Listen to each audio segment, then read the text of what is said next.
Hello students, welcome to all of you in my YouTube channel maths. आज फिर से कुछ क्वेश्चंस के साथ आपके सामने। क्वेश्चन की statement: a firm can produce 3 types of clothes. एक फर्म है जिसके लिए हमें स्टेटमेंट गिवन है कि वो 3 टाइप्स के जो क्लॉथ्स हैं, कपड़े हैं, वो बना रही हैं। उसका नाम दे दिया ए, बी एंड सी। कोई भी 3 टाइप से कपड़े हो गई, ए, बी एंड सी। अब 3 kinds of wools are required for it. अब इसके लिए, कपड़ा बनाने के लिए हमें 3 तरह की वूल्स भी चाहिए। वो कौन कौन से कलर की हैं? Red, green and blue. यानी 3 टाइप्स ऑफ वूल्स हमें चाहिए, उनके कलर हमें गिवन है, red, green and blue.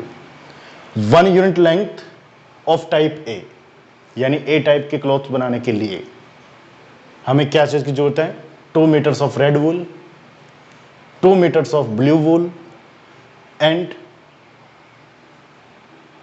1 unit length of type B clothes need 3 meter of red wool, 2 meters of green wool and 2 meters of blue wool. अब बात करते हैं C की। 1 unit of type C clothes need 5 meter of green wool, 4 meter of blue wool. The firm has only a stock of 8 meters of red wool, 10 meters of green wool and 15 metres of blue wool. जो stocks हमारे पास है, यानी जो firm के पास जो stock है इन सभी wools का, वो इतना ही है। रेड के लिए 8 मीटर, ग्रीन के लिए 10 मीटर और ब्लू वूल्स के लिए ब्लू वूल के लिए 15 metre. It is assume that the income obtain from the 1 unit length of type A cloth is ₹3। यानी ए टाइप के क्लॉथ्स को बनाने के लिए जो इनकम होगी वो क्या होगी? 3 रुपीज़ की होगी। Type B is ₹5 and type C is ₹4। Formulate the problem for maximization. यानी हम इस प्रॉब्लम को मैक्सिमाइजेशन के लिए सॉल्व करना है। तो कैसे सॉल्व करना है, मैं फिर से इसको बना दूंगा।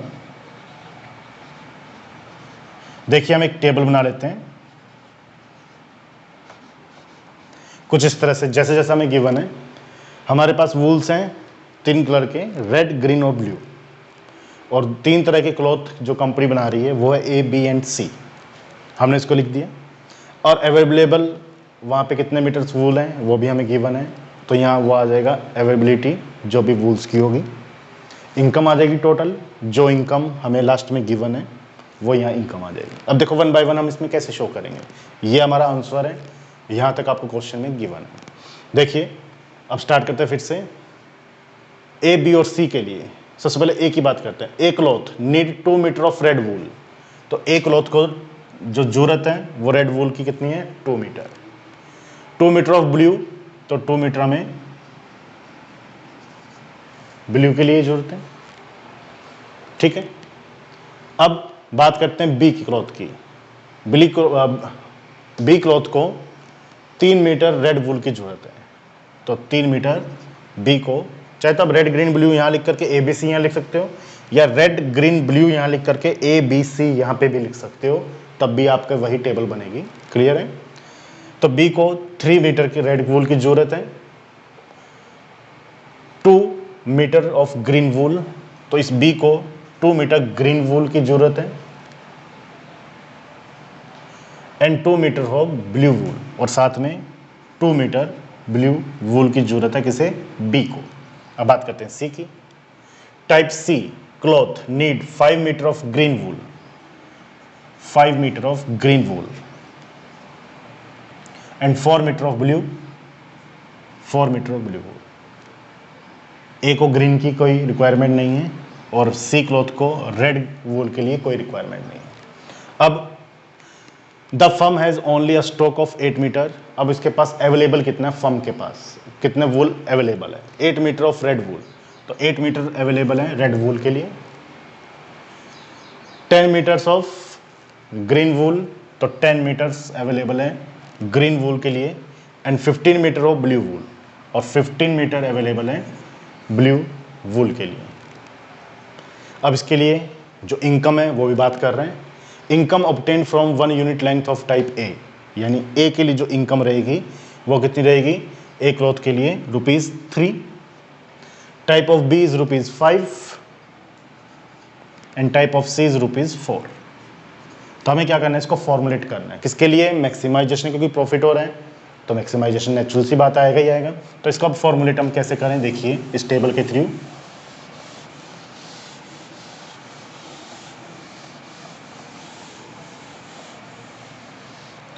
तो टेबल के थ्रू मैक्सिमाइजेशन, तो मैक्सिमम जेड,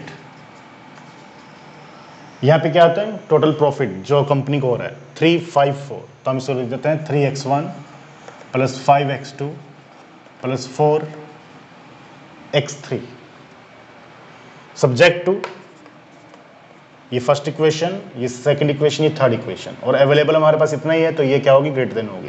तो 2x1 plus 3x2, 2x1 plus 3x2 is less than equals to 8। Second 2x2 plus 5x3, क्योंकि यहाँ x1 नहीं है, 0 है, लेस देन इक्वल्स टू 10। और थर्ड के लिए 2x1 plus 2x2 plus 4x3 is less than equals to 15 and subject to the end x1 से x3 क्या होंगे, सभी greater than equals to 0 होंगे। तो ये हमने क्या किया, फॉर्मुलेट कर लिया हमारे मेथड को। क्या अब हम इसे सोल्व कर सकते हैं ग्राफिकली? क्या आपको लगता है कि हम इसे ग्राफिकली सोल्व कर सकते हैं? नहीं कर सकते हैं। क्यों? क्योंकि ग्राफिकली सोल्व करने के लिए हमारे पास, हमें मालूम है कि 2D, हम उसे 2D में सोल्व कर सकते हैं। हमारे पास कोई भी दो अननोन होंगे तब हम उसे सोल्व कर सकते हैं, लेकिन यहाँ पे अननोन कितने हैं? अननोन है हमारे पास 3। तो 3 अननोन के लिए हम उसे ग्राफिकली सोल्व नहीं कर सकते हैं। तो अब इसको कैसे सोल्व करेंगे? तो इसको हम सोल्व करेंगे सिंप्लेक्स मेथड के थ्रू, ग्राफिकल के थ्रू नहीं, सिंप्लेक्स मेथड के थ्रू। सिंप्लेक्स मेथड जो इसके बाद हम पढ़ेंगे वो सिंप्लेक्स मेथड होगा। तो जब सिंप्लेक्स मेथड हम करेंगे तो इस क्वेश्चन को वहाँ हम सोल्व आउट करेंगे। अभी यहाँ पे जस्ट फॉर्मुलेट करने के लिए बोला था हमें, तो हमने फॉर्मुलेट कर लिया। क्लियर? तो स्टूडेंट्स, नेक्स्ट जो क्वेश्चन हम करने वाले हैं वो कुछ इस तरह से, उनकी प्रॉब्लम कुछ इस तरह से। देखिए मैंने हेडिंग डाली है उस प्रॉब्लम्स की, प्रॉब्लम हैविंग नो सॉल्यूशन। तो प्रॉब्लम हैविंग नो सॉल्यूशन की जो कंडीशन है वो क्या है और कैसे होगी, करते हैं क्वेश्चन से। First question, maximum Z is equals to 3x1 minus x2 subject to x1 plus x2 is less than equals to 1 and 2x1 plus 2x2 is greater than equals to 4, x1 x2 is greater than equals to 0। तो check करते हैं कि actually क्या है इसमें और क्यों इसका जो रिजल्ट है वो प्रॉब्लम हैविंग नो सॉल्यूशन, यानी जो इसका रिजल्ट है वो नो सॉल्यूशन की फॉर्म में हमें मिलेगा। तो करते हैं इस क्वेश्चन को। तो maximum z is equals to 3x1 minus 2x2। क्या करना हमें, गिवन इक्वेशन को हमें इक्वलिटी के लिखना है, यानी ये नॉन इक्वलिटी जो है इसको हमें यहाँ से कंडीशन को हटाना है। तो इक्वल लिखेंगे तो क्या आएगा, फर्स्ट इक्वेशन आ जाएगी x1 plus x2 is equals to 1 and second equation होगी 2x1 plus 2x2 is equals to 4 and x1 x2 is greater than equals to 0। तो हम कुछ इस तरह से इन दोनों इक्वेशंस को लिखेंगे। इन इक्वलिटी की जो कंडीशंस है उसको हम हटा करके इक्वल की फॉर्म में हम इसे लिखेंगे। अब 1 बाय 1 दोनों का हम ग्राफ जो है वो ट्रेस कर लेते हैं। तो ये एक्सिस x1 x2। अब फर्स्ट कर्व की इक्वेशन देखिए जरा, x1 plus x2 equals to 1। इसको मैंने पहले ही बताया था, अगर x1 plus x2 equals to कभी भी कोई पॉजिटिव कांस्टेंट आ जाए तब अब क्या होगा, एक स्ट्रेट लाइन होगी, वो किस तरह से हमारी होगी ट्रेस, वो कुछ इस तरह से ट्रेस होगी। अगर नहीं है आइडिया तो आप लेके चल लीजिए, एक बार x1 को 0, एक बार x2 को 0, तो 1 0 0 1 आएगा। तो मैंने इस पॉइंट्स को दे देता हूँ मैं 1,0 और इसको दे देता हूँ मैं 0,1। Clear student? सेकेंड है 2x1 plus 2x2 equals to 4। तो 2x1 plus 2x2 equals to 4, जब x1 को 0 किया तो x2 कितना आ गया 2, और जब x2 को 0 किया तो x1 कितना आ गया 2। इसको भी हम ट्रेस कर लेते हैं। अगर ये 1 पॉइंट है तो 2 पॉइंट थोड़ा सा इससे ज़्यादा होगा, तो हम इस 2 को यहाँ ले लेते हैं 0,2 x2, और यहाँ पे भी हम 2 यहाँ ले लेते हैं 2,0। तब इस कंडीशन में जो स्ट्रेट लाइन ये होगी 0 2 और 2 0, तो वो कुछ इस तरह से हमारे पास बनेगी। ये तो हो गया x1 plus x2 equals to 1 and 2x1 plus 2x2 is equals to 4। अब देखिए स्टूडेंट, फर्स्ट इक्वेशन यानी x1 प्लस x2 के लिए जो हमारे पास इनइक्वलिटी कंडीशन है वो है लेस देन इक्वल्स टू 1। इसका मतलब जो हमारा एरिया होगा वो हम कहाँ लेंगे, हम लेंगे टुवार्ड्स द ओरिजिन। इसके लिए हमारे पास जो एरिया होगा वो होगा टुवार्ड्स द ओरिजिन, ओरिजिन की ओर, कुछ इस तरह से। और नेक्स्ट इक्वेशन में क्या है, ये ग्रेटर देन इक्वल्स टू 4, यानी ये जो इक्वेशंस हैं वो ग्रेटर देन है। ग्रेटर देन का मतलब क्या हुआ, away from the origin, origin के बाहर का एरिया, यानी इस कर्व के अकॉर्डिंग हमारा जो एरिया बनेगा वो होगा ये।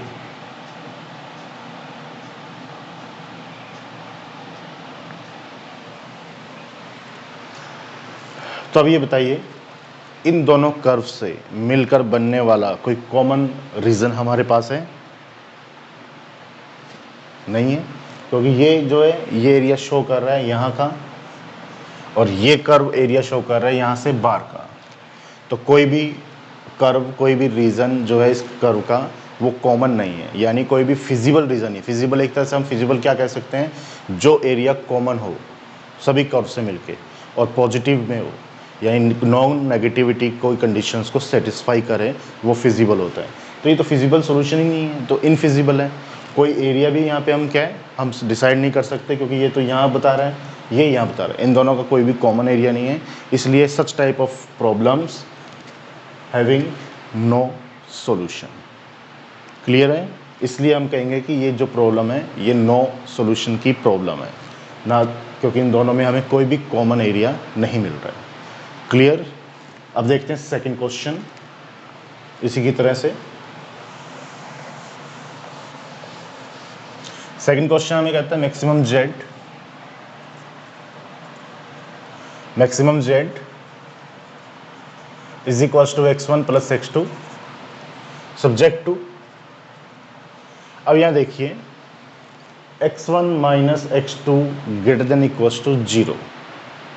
क्या मैं पहले इसको ये लिख सकता हूं, x1 is greater than equals to x2? क्या इसको हम ये लिख सकते हैं student, x1 minus x2 is greater than equals to 0 है, तो मैंने इसको लिख दिया x1 is greater than equals to x2। Possible है। सेकेंड इक्वेशन में देखिए एक प्रॉब्लम और है, 3x1 minus x2 less than equals to -3। यहां नेगेटिव आ गया, तो नेगेटिव आ गया तो क्या प्रॉब्लम हो गई?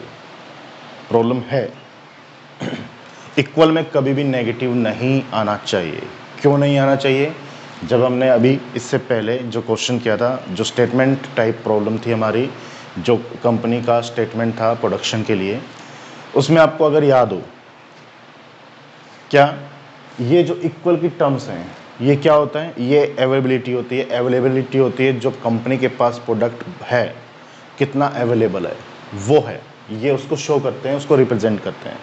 अगर कंपनी के पास अवेलेबिलिटी जो है, जो अवेलेबल जो प्रोडक्ट है उसके, अगर वो नेगेटिव है तो कंपनी को कभी भी बेनिफिट नहीं हो सकता, उसको लॉस ही होगा, क्योंकि उसके पास बनाने के लिए, प्रोडक्शन करने के लिए कुछ है ही नहीं, तो वो मार्केट में बेचेगा क्या? तो इसका मतलब क्या हुआ, वो मैक्सिमाइजेशन की तो बात कभी कर ही नहीं सकता। अगर वो मैक्सिमाइजेशन की बात कर रहे हैं तो इसका मतलब ये कंडीशन यहाँ पे नेगेटिव कभी भी नहीं होना चाहिए। तो ये नेगेटिव नहीं होना चाहिए, तो क्या करें हम? तो हम क्या करते हैं, इस इक्वेशन को नेगेटिव से हम पहले मल्टीप्लाई कर देते हैं। तो जब इस इक्वेशन को नेगेटिव से मल्टीप्लाई करेंगे तो टर्म्स क्या आ जाएगी, -3x1 plus x2 greater than equals to 3। Simple सी बात है, ये हो जाएगा। जब इस इक्वेशन को नेगेटिव से मल्टीप्लाई कर दिया तो इक्वेशन इस फॉर्म में आ जाएगी हमारी। क्लियर? अब इस जो भी नॉन नेगेटिविटी, जो भी नॉन अनइक्वलिटी है, इसको हम दूर इक्वल में शो करके फिर से इक्वेशन लिख देते हैं हम अपनी, क्योंकि हमें ग्राफ भी अपलोड करना है इसलिए। तो इसको हम लिख सकते हैं नेक्स्ट स्टेप में, maximum z is equals to x1 plus x2 x1 is equal to x2 minus 3x1 plus x2 is equal to 3 लिख सकते हैं। अब इसके लिए भी हम एक प्लॉट कर देते हैं ग्राफ इसके according.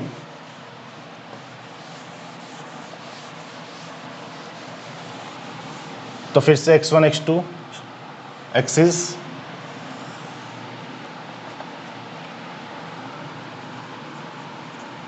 x1 x2 first equation है x1 is equal to x2। तो x1 इक्वल टू x2 कहाँ से ट्रेस होगी, क्या पॉइंट्स होंगे इसके, कैसे हम ट्रेस करें इस इक्वेशन के ग्राफ को। आप लोगों ने बहुत बार ट्रेस किया हुआ है। जब x इक्वल टू वाई है, अगर ये x एक्सिस और ये y एक्सिस होती है और कंडीशन होती है x इक्वल टू वाई, तब आप कैसे ट्रेस करते हैं, ऐसे तो ट्रेस करते हैं x इक्वल टू वाई। तो अगर x1 x2 है और ये भी x1 x2 है तो क्या होगा, x1 इक्वल टू x2, ये इसका कर्व बनेगा, ग्राफ बनेगा। फिर minus 3x1 plus x2 equal to 3, इसके लिए हम पॉइंट्स फाइंड कर लेते हैं। जब x1 0 तो x2 3, और जब x2 0 तो x1 माइनस 1।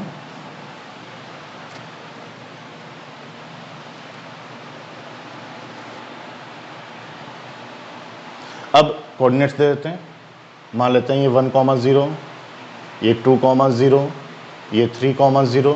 वैसे यहाँ पे 0,1, 0,2, 0,3, -1,0। अब देखिए 0 और 3, जब x1 0 है तो x2 कितना है 3, तो ये पॉइंट होगा हमारे पास। और फिर -1 पे 0, तो वो पॉइंट होगा ये।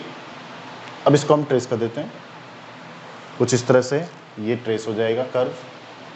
अब फिर देखिए x1 is greater then x2, तो इस कर्व, ये जो हमारे पास स्ट्रेट लाइन है, ये जो कर्व है, यहाँ x1 is greater then x2 है, तो कौन सा एरिया हम लेंगे, कैसे डिसाइड करेंगे इसका एरिया कौन सा होगा, x1 ग्रेटर देन x2 का एरिया कौन सा होगा। x1 ग्रेटर देन है x2 से, simple, x1 greater than x2 से, तो x1 का एरिया बड़ा होगा, x1 की ओर ज़्यादा जाएगा ग्राफ, तो x1 का एरिया ये रहेगा, क्योंकि x1 ये और x1 ग्रेटर देन x2 से, तो x1 की ओर का रीजन हमारा होगा। सेकंड, ये भी इक्वेशन कौन सी है, ग्रेटर देन, यानी कि ये अवे फ्रॉम द ओरिजिन को शो करेगा, यानी ओरिजिन से बाहर का। तो ये ओरिजिन से बाहर का जब शो करेगा तो कुछ इस तरह से कर्व का एरिया लेगा, ये अपना एरिया जो है वो इधर का लेगा। फिर चेक कर लीजिए क्या कोई भी फिजिबल रीजन आ रहा है, क्योंकि कोई रीजन बाउंड ही नहीं है। वैसे भी ये तो ओपन है, पहली बात तो, और दूसरी बात ये कॉमन एरिया भी नहीं, तो कोई भी रीजन जो है बाउंडेड नहीं है, कोई भी रीजन कॉमन नहीं है, इसलिए this problem having no solution. Clear student. आखिर एक्चुअल में ये जो दो प्रॉब्लम्स हमने की है, इन दोनों का सॉल्यूशन जो है वो नो सॉल्यूशन क्यों होगा, यही रीज़न है क्योंकि हमारे पास नो एरिया जो है वो कॉमन एरिया हमें नहीं मिलेगा, कोई बाउंडेड एरिया नहीं मिलेगा, कोई पॉजिटिव एरिया नहीं मिलेगा, इनफिजिबल होगा, और इसलिए हम कहेंगे प्रॉब्लम हैविंग नो सॉल्यूशन। तो स्टूडेंट्स फिर से मिलेंगे नेक्स्ट क्लास में, बने रहिएगा इस यूट्यूब चैनल के साथ। Thank you.